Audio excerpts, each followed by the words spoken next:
नमस्कार।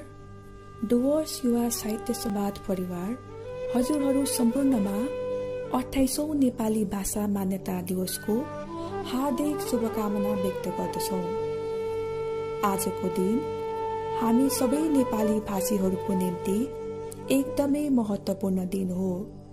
आज हामी नेपाली भाषामा साहित्यका विभिन्न विधाहरूमाथि कलम चलाउन सक्षम भएका छौं। यसको श्रेय आजको विशेष दिनलाई नै जान्छ। देवनागरी लिपिमा लेखिने नेपाली भाषाको बारेमा नेपाली विद्वानहरूको अतिरिक्त विदेशी विद्वानहरूले पनि गहिरो अध्ययन गरी गहकिला पुस्तकहरू लेखेको हामी पाउँछौं। सर्वप्रथम नेपाली भाषाको व्याकरण लेख्ने विद्वान पनि विदेशी नै थिए। त्यसैले नेपाली भाषा नेपाली भाषीहरूको मात्र नभएर विदेशी विद्वानहरूको लागि पनि चासोको विषय बन्नु भनेको हामी सम्पूर्ण नेपाली भाषीहरूको निम्ति ठूलो उपलब्धि अनि गौरवको कुरो हो। तर वर्तमान परिस्थितिलाई मध्यनजर गरेर हेर्दा पाश्चात्य संस्कृति सँगसँगै हाम्रो नेपाली भाषीहरूमा पनि पाश्चात्य भाषाको प्रभाव नै निकै परेको देख्न सकिन्छ। आजभोलि हामी हाम्रो भाषामाथि गौरव गर्नको सट्टा कतिपय ठाउँमा शरम महसुस गरेको देख्न पाउँछौं। आजका धेरैजसो युवा वर्गहरूमा नेपाली भाषामाथि चासो कम भइरहेको छ, जसको फलस्वरूप भाषाको शुद्धताको कुरा त परे जाओस्, अझ अन्य भाषाहरूले नै हाम्रो चासोलाई उछिनिरहेको छ। नेपाली भाषा हाम्रो गौरव हो, हाम्रो शान हो अनि हाम्रो पहिचान हो। हामीले आफ्नो भाषालाई सम्मान दिन सके मात्र हाम्रो भाषाको पनि विकास हुन्छ अनि भाषाको विकास भए मात्र सम्पूर्ण नेपाली समाजको नै पूर्ण रूपमा विकास हुन सक्छ। आज हामीलाई आफ्नो भाषाको स्वतन्त्रता प्राप्त छ। हामी आफ्नै भाषामा लेख्न पढ्न सकिरहेका छौं तथा साहित्यका विभिन्न गतिविधिहरूलाई पनि सँगसँगै दोहोर्याउन सक्षम भइरहेका छौं। संविधानको 8औं अनुसूचीमा सम्मिलित गरिएका भाषाहरूमध्ये हाम्रो नेपाली भाषा पनि पर्दछ। यो हाम्रो अग्रजहरूकै देन हो। उहाँहरूकै महत्त्वपूर्ण योगदान र लामो समयसम्मको सङ्घर्ष पश्चात सन् 1992 अगस्त 20 का दिन हाम्रो नेपाली भाषालाई मान्यता प्राप्त भएको थियो। आज हाम्रो समक्ष वर्तमान समयका समाजसेवी तथा तत्कालीन परिस्थितिका भाषा आन्दोलनका साक्षी अनि भाषा संग्रामी रहनुभएका आदरणीय सुखमान मोक्तानज्यू हुनुहुन्छ। उहाँलाई कार्यक्रममा स्वागत गरौं। भारतीय नेपाली आधुनिक साहित्यका प्रणेता, लेखक, साहित्यकार रूपनारायण सिंहले आफ्नो उद्गारमा भन्नुभएको छ, भास्वती हो हाम्रो भाषा भीम विक्रान्त हो, यसमा भीमनाद छ, भीम पराक्रम छ भनेर भन्नुभयो। यसै गरी नाटककार पी अर्जुनले नेपाली भाषा मान्यता आन्दोलनको समयमा प्रदर्शन गर्नुभएको नाटक जिब्रोमा एक ठाउँ यस्तो संवाद देख्नुभएको छ, निर्दयी हातहरूले आज कठै आमाको जिब्रो काटिदिएछ, खुकुरी भएर सिमानामा बस्ने नेपालीको मन दुखाइदिएछ। नेपाली भाषा मान्यताको आन्दोलनको इतिहासको सूत्रपात आनन्द सिंह थापा, वीरसिंह भण्डारी, नरेन्द्र सिंह राणाले 18 जनवरी 1956 जागृत गोर्खाका सम्पादक त्रयले त्यस्ताका राजभाषा आयोगका अध्यक्ष बिडी खेरलाई 23 फेब्रुअरी 1956 पुनः लेखापढी गर्नुभएको थियो। पहिलो लेखापढी 18 जनवरी 1956 नेपाली भाषा विदेशी भाषा हो उनीहरूले आफ्नो तर्कमा उर्दू भाषा पनि बाहिर देशमा बोलिन्छ भन्ने तर्क दिएपछि पुनः 23 फरवरी 1956मा उहाँले फेरि राष्ट्रपति त्यस्ताका राष्ट्रपति राजेन्द्र प्रसादलाई पनि पत्रचार गरेका थिए। यसरी हामीले 1956बाट नेपाली भाषा मान्यताको आन्दोलन सुरु हुन्छ। दार्जिलिङमा पछि गएर 1961मा गणेशलाल सुब्बा अध्यक्ष रहेर, इन्द्रबहादुर राई सेक्रेटरी रहेर नेपाली भाषा हिल सब डिभिजनमा अफिसियल ल्याङ्ग्वेजको रूपमा त्यति बेला विधानचन्द्र राई मुख्यमन्त्री हुनुहुन्थ्यो बङ्गालको। 1961 सालमा 3वटा हिल सब डिभिजनमा नेपाली भाषालाई अफिसियल ल्याङ्ग्वेजको रूपमा पास गरे। पछिबाट धर्मशमशेर बस्नेत सँगसँगै गुमान सिंह चामलिङहरूको नेतृत्वमा नेपाली भाषा प्रयोग गरेर अभियान समिति पनि गठन भयो, जसले विभिन्न साइन बोर्डहरू विभिन्न ठाउँमा लेखिएका अङ्ग्रेजी अन्य भाषामा लेखिएकोहरूलाई परिवर्तन गरेर नेपाली भाषामा त्यो साइन बोर्डहरू लेख्ने कामहरू गरे र समग्रमा नेपाली भाषाको मान्यताको आन्दोलन निरन्तर रूपमा बढेको चाहिँ 1972 सालदेखि हो। 31 जनवरी 1972मा म्युनिसिपालिटी हाई स्कुल दार्जिलिङमा नेपाली भाषा समितिको गठन हुन्छ, जसमा सर्वप्रथम प्रेम कुमार आले सचिव र केबी सिंह अध्यक्ष हुनुहुन्थ्यो। त्यस पछाडि हामीले नेपाली भाषा मान्यताको आन्दोलनको नेतृत्वमा इन्द्रबहादुर राई, डाक्टर कुमार प्रधान, बल देवानहरू, जगत छेत्रीहरू, भुवन सिंह छेत्रीहरू, निर्मल चन्द्र खालिङहरू, डिआर लामाहरू, डाक्टर कमला साङ्कितान, डाक्टर लखीदेवी सुन्दासहरूलाई अखिल भारतीय नेपाली भाषा समितिको नेतृत्वमा पाउँछौँ। 1973मा गएर डिब्रुगढमा भाषाको अभिवर्तन हुन्छ अनि त्यही साल डिसेम्बर महिनामा गएर उदालगढी आसाममा नेपाली भाषा समितिको पहिलो अधिवेशन सम्पन्न हुन्छ। यसै गरिकन दार्जिलिङमा 1977मा, 78मा, दिल्लीमा, निकासी जस्तो आसाममा, देहरादुनमा यस्ता अधिवेशनहरू क्रमशः सम्पन्न भएर आउँछन् र जयगाउँमा, डुवर्सको जयगाउँमा 5औं महाअधिवेशन पनि सम्पन्न हुन्छ 8 देखि 11 जुन 1984 सालमा।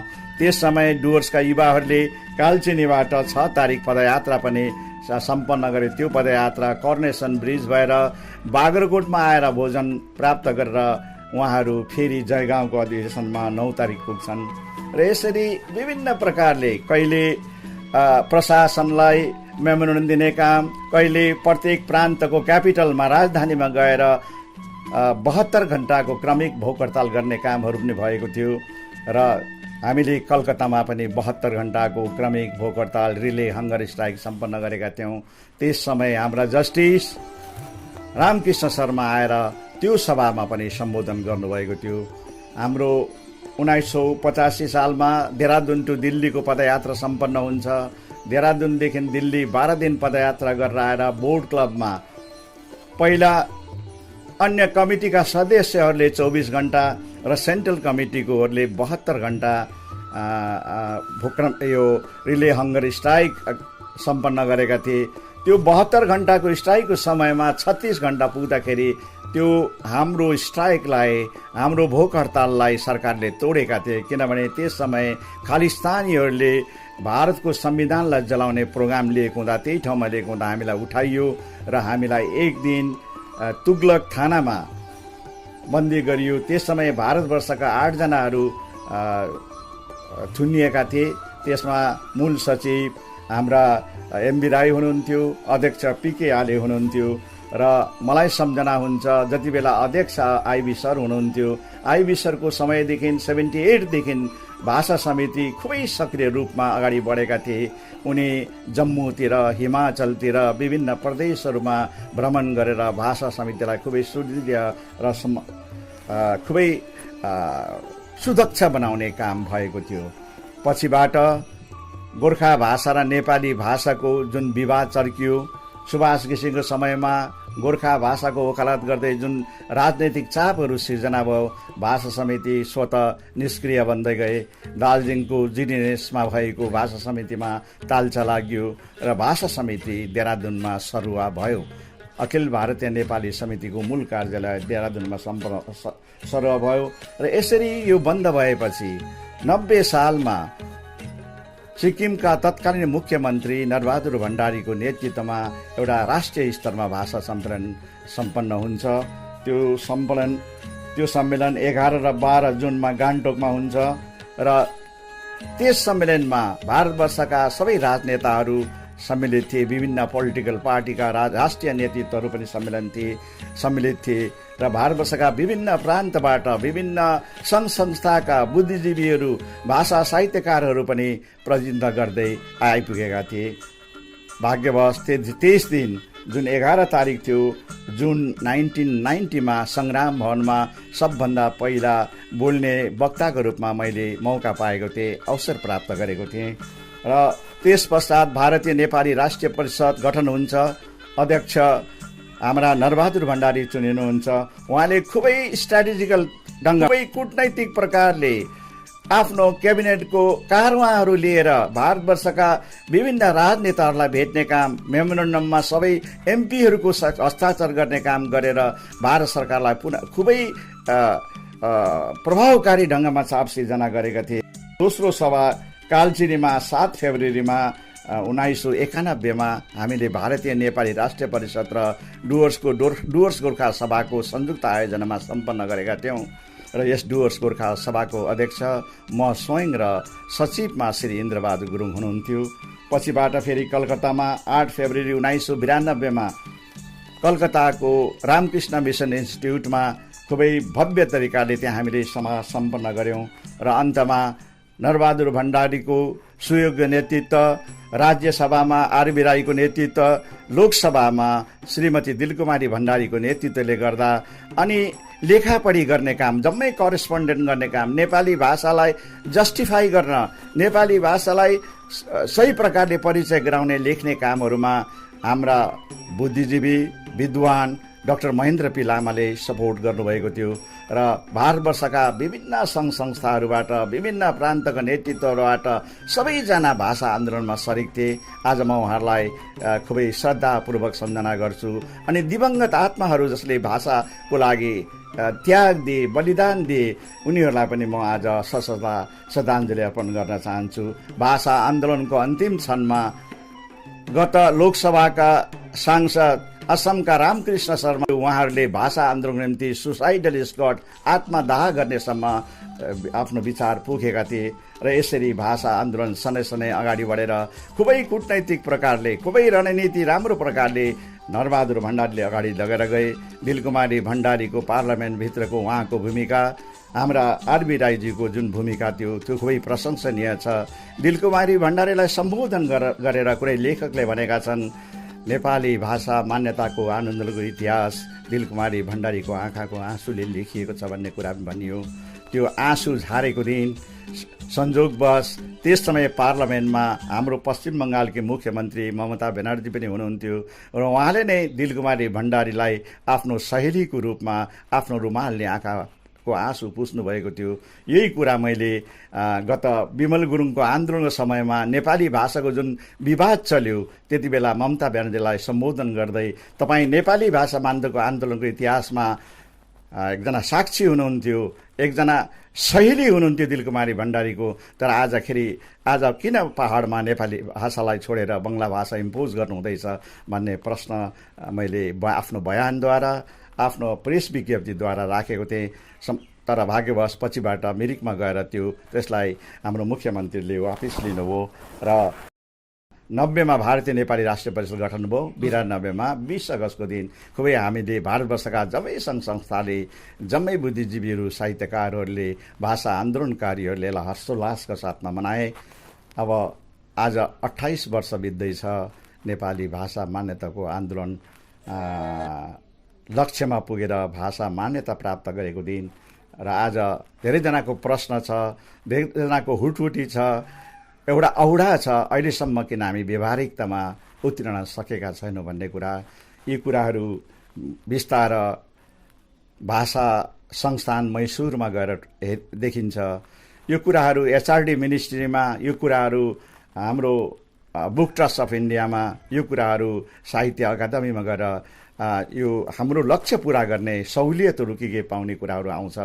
त्योदेखि बाहेक पनि लिङ्ग्विस्टिक माइनोरिटी कम्युनिटीको रूपमा भाषिक अल्पसङ्ख्यक समुदायको रूपमा आज पश्चिम बङ्गालमा हामीलाई घोषणा गरे तापनि 6वटा भाषाभाषीलाई यहाँ लिङ्ग्विस्टिक माइनोरिटी कम्युनिटीको रूपमा घोषणा गरिएको छ, तर त्यसको इम्प्लिमेन्टेसन, त्यसको सहुलियतहरू जुन साकार हुनुपर्ने त्यो आज शिक्षाको क्षेत्रमा त्यो आज हुन सकेको छैन र खुबै साहित्यकारहरूले भाषा प्रेमीहरूले यसलाई खुबै दयनीय अवस्थामा हेरिरहेका छन्। हामीले कसरी व्यवहारिकतामा अगाडि बढ्नुपर्ने, हाम्रा भाषा साहित्यका महारथीहरू, नेपाली भाषा साहित्यका प्रतिष्ठानहरू अगाडि आएर यसको समाधानको निम्ति अगाडि कुद्नुपर्छ भन्ने कुरा आजको दिनमा म निवेदन गर्न चाहन्छु।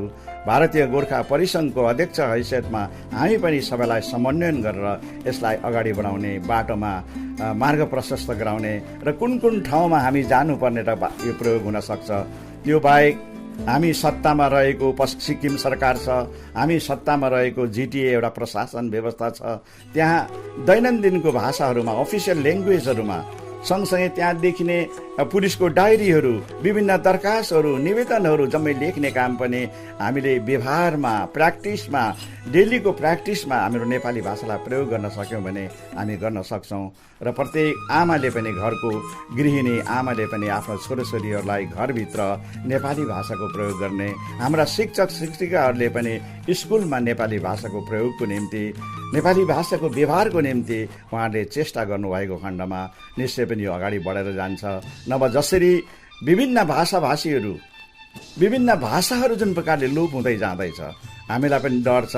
धेरै भाषा शास्त्रीहरूले नेपाली भाषा पनि लोप हुँदै गइरहेको छ, एक दिन यो लोप हुने सम्भावना छ भनेर जुन त्रास देखाइरहनु भएको छ, त्रास सम्झिने भइरहेको छ, यसबाट बचाउनको निम्ति हाम्रो सरकारहरू, सत्ताधारीहरूले विशेष गरिकन जोड गर्नुपर्छ। अनि हाम्रा भाषा साहित्यका प्रतिष्ठानहरू, भाषा साहित्यका महारथीहरू अगाडि बढेर नेपाली भाषाको संरक्षण गर्नुपर्छ।